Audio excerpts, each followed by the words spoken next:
right? I'm Dan, and this is Derek.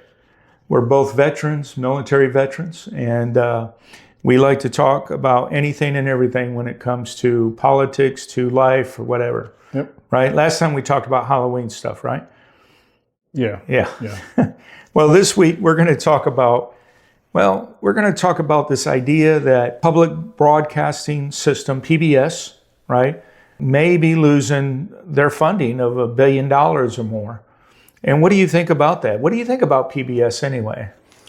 Well, growing up in the 80s, as a little kid, it was there. I mean, to watch any kind of programming, you had to watch TV. If you had either the airwaves or you had cable. Right. And watching Sesame Street, Mr. Rogers' Neighborhood, and Reading Rainbow. Yes. Those were three very, very very good shows that I remember and I loved as a kid. So.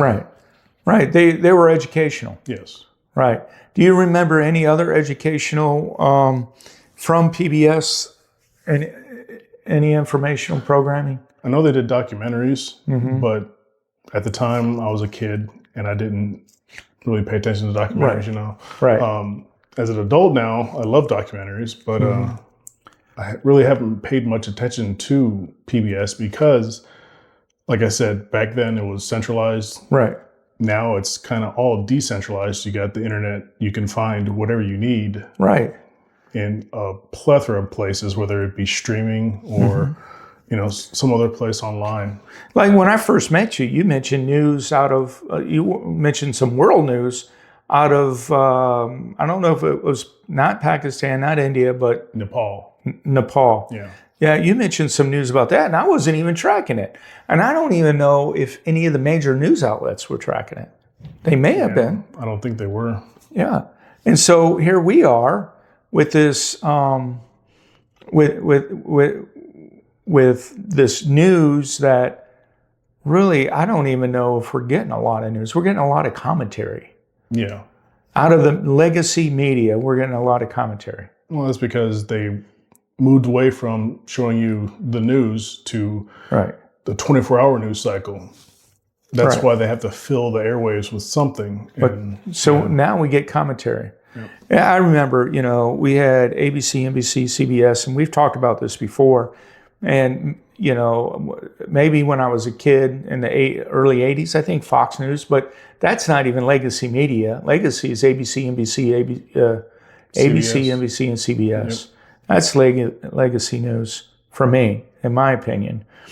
And but now, you're right. Everything is filled with commentary. It's not filled with news, but we had news 3 times a day. Well, maybe 4. We had news in the morning. We had news at noon. Yeah. And then we had news in the evening. And then at midnight. Yeah. And then, I remember when actually the TV channel would go off and you would get the snowy, the snowy screen where it would actually go off. So you wouldn't be staying up all night watching TV. Well, when it came to cable, they were able to pump it out easier and they were able to sell all that ad space to different advertisers. Of course, the prime spots are taken up by the big stuff. And then the more seedier stuff is at night when it's like no one's really awake. Right. It's all about money. It's all about money. You're right. And so here we are. The past is filled with kind of good stuff, I think. Yeah. You got the educational PBS. Now it's even PBS is filled with commentary. And right or wrong, right or left, right or wrong, it doesn't matter. No matter what, it's still filled with commentary. Same thing with ABC, NBC, CBS, and Fox. Yeah. A lot of it's commentary. The only, to be honest with you, the only news I like to watch or hear is local news. Yeah. Local news brings me to the present more than anything else. Fox News is kind of, I don't go to anything but Fox News, which is my mistake maybe. Some people go to Fox News, Newsmax. But what I like listening to, Fox News, I hate For a while, for a long while, I would listen to the commentary, but all they do is say the same thing over and over again. Use the same phrases, it's pathetic. It's the same thing with CNN too. CNN and it's MSNBC, all the, I guess, left-leaning news. You hear the same thing over and over again. Yeah. So I like listening to the actual news hour. Like there's a few shows that I like listening to that talk about national news. Yeah. Or world news. If I want to listen to local news, I'll turn on local channels, for Nashville. That's what or Middle Tennessee. That's what I'll listen to when it comes to news. So we have all this information, the past, we talk about the present where everything seems to be more commentary, more about money than anything else. And then, we talked a little bit, well, let me ask you this, and then we'll talk, maybe we did talk a little bit about perspective, I don't know. But let me ask you this question. Who has access to trustworthy information? Really, who has access to trustworthy information? You said you get some of your news from streaming, but how do we know, streaming or other podcasts, how do we know that's trustworthy? Well, even our channel, really. It's all about the person that's consuming the media. Mm-hmm. It's kind of up to you to actually go out there and check for yourself. Like today, we have no excuse. Mm-hmm. I'd say maybe 100 years ago, of course, you had newspapers. Yep. And you got your information from that, and that's it. And right. You didn't like the Times. You wanted the Globe or whatever, And even then, you would read it days or weeks later. Yeah. In some cases. And now, like I said, that story about Nepal and their uprising that they had. Right. Like we know stuff instantly now. Right. So, right. But it's it's up to the consumer to read a headline. And a lot of people nowadays, they read a headline and they take that as, okay, that's the story. I understand what's happening, even though they didn't read the article. And even if they read the article might be a little biased towards one side or the other. Right. And then they go off that's their opinion now. And then you get into the Facebook fights and arguments. It's crazy, isn't it? People read an argument, or not read an argument, well, read a headline, right? And really it's a hook. Mm-hmm. And then it may say something totally opposite than the headline because it's a hook. Not to mention is, like when it comes to like the internet and websites, I ran into this, in fact, last night. It's kind of funny. I got this guy, he has this Facebook page for African-American gun owners. Guns are like maybe 1/4 of what the page is, what's posted on the page. Oh, okay. And it's like all like race baiting type stuff. Oh, wow. It gets bad. Well, he posted an article with a picture of a white guy looking at the camera, and it said that a gun store denied selling a gun to a black guy because he was black, even though he had the money and he could pass a background check and all that stuff. So I said, I went to the link. The link went to a 404 error. They took it off the website. A lot of websites that aren't legitimate news sites, they'll put out a story, they'll get all the clicks, get all that ad revenue, and then they'll realize it's wrong, or they know it's wrong, but then they get called out that article's wrong, and they'll remove it. Wow. A credible news source will actually post a link. Well, not a link, but they'll correct it. They'll say, "Hey, after this was a disclaimer or whatever." Yeah, they'll post a disclaimer. Yeah, right. And then I even did a reverse image search. Right. And it came back to a post that's been posted on many different websites. Right. Gone viral, and it wasn't true. It was just something somebody made up. Wow. Yeah. Wow. So, they say in good research, I'm a PhD candidate, good research is peer-reviewed. It has references to it, right? So perhaps we should start demanding, this is, I guess, the perspective part, perhaps we should start demanding from our newscasters, our news links, or news, legacy news, Fox News, whatever, maybe we should start demanding, hey, if you're going to, announce this or put this out as news, Give us a link. Give us not only a link, but give us a reference. Give us something so we can check on it. Yeah, the receipts. Yeah. Yeah. Is that what you would call them, receipts?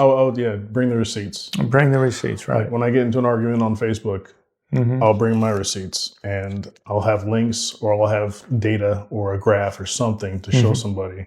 And if they want to go find their own data, their own study, they can, and they can bring it back to me. But I mean, unless they're gonna bring some actual statistics, some actual numbers or whatever, then I don't want to.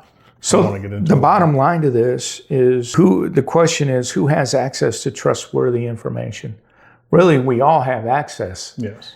If we did the work to look it up. If we did the work to look it up, and you got confirmation bias, everyone's going to go look for what they want to be true.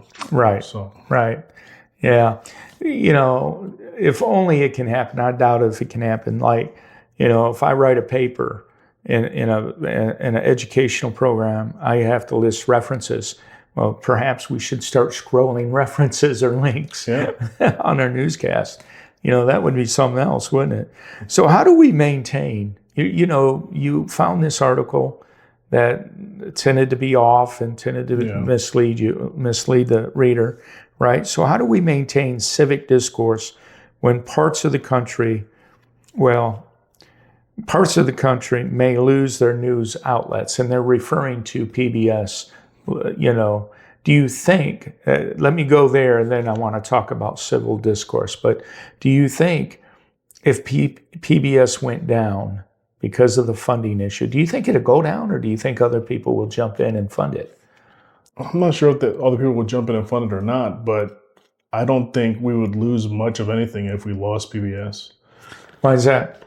Because back in the day, 80s, like when I grew up, that's all we had. We didn't have the internet. We couldn't go find other things. But now we have everything. Perspective. Yeah. So So how do we maintain civil discourse? In general, how do we maintain? I mean, did you have any discourse about that article that you found that was misleading? Did you talk to anyone about it? The guy that runs the page, me and him are friends on Facebook or whatever. I've met him one time in DC, but he said he knew about that. He knows about this story personally. I'm like, okay, well, can you tell me any of the details? Do you have any links to anything that was actually found? Because I can't find anything. Wow. Yeah. Wow. What did he say? He didn't say anything. He didn't say anything. Usually when you catch somebody in something that they really don't know, they kind of try to back out. So Right. Derek, I think we had a great discussion today about PBS and how important it was back to for us to watch educational programming, Reading Rainbow, Sesame Street. What was the other one? Mr. Rogers' Neighborhood. Yeah, Mr. Rogers' Neighborhood. Yeah, I think all those are great, man. Yeah, they were. We miss them even for today's kids. Now they're watching K-pop Demon Hunters. Oh, yeah. They're watching that. My grands watch great K-pop. My wife is going, no, they shouldn't do that. Well, I got my sons into anime. Dragon Ball Z. So. Oh, okay. That's more your when you were, what is that, more your teenage life or what? We got a little time. It wasn't until I was actually an adult, when I was in AIT, after basic training, I walked into the day room and some guy had Cartoon Network on. And it had been going in Japan in the late 80s. Right. And it got to Hawaii in the early 90s. And by the time I was in AIT, it had gotten to the States. Right. And some guy put on Cartoon Network, and he was watching this. I'm like, what is this? You just watching anime? Really, dude? You're not a kid. He's like, no, dude, it's pretty intense. And I was like, what? So I sat there and I watched one episode. And that one episode, it was during the Frieza saga, got me hooked. And yeah. And wow. Then, yeah. That's funny. That is funny. Yeah. Why was it? It's. I can't think right now because I'm blown away, man. You know what used to be when you were a kid, though? I think it was, at least when I was a kid, I'm a few more years older than you. When I was a kid, it was the Roadrunner. you know. Oh, yeah. Yeah. It was things like that, but people started hating on it because it was dangerous and it was, you know. Like, I still remember seeing some of the racist episodes that they can't show anymore, but... On Roadrunner? Not Roadrunner specifically, but like Looney Tunes. Looney Tunes, right. Yeah. Oh, yeah. Like Porky Pig with big glasses acting Japanese because it was during World War II. Yeah, it's... Okay. I see. I wasn't paying attention to that. My dad grew up on that stuff, so like he would buy the VHS tapes of Looney Tunes, and we'd pop it in, we'd watch it. It was awesome. Man, you know, I guess we can call anything out. I mean, maybe that is true. I don't know. I never seen it like that. I never wore those lenses. They used a little propaganda with the Looney Tunes. And I think Walt Disney did some stuff too. Yeah. Disney, I know he did a lot of like documentary type films for the military specifically, like to teach them how to use a gun he did a lot of stuff. Are you serious? Yeah. Man, we got to talk about that next time. We got to talk about Disney and Walt Disney, man. Anyway, my name's Dan, and this is Derek, and this is Past, Present, and Perspective. And check us out. If you like us, press like, and also subscribe to us, and we'll see you next time.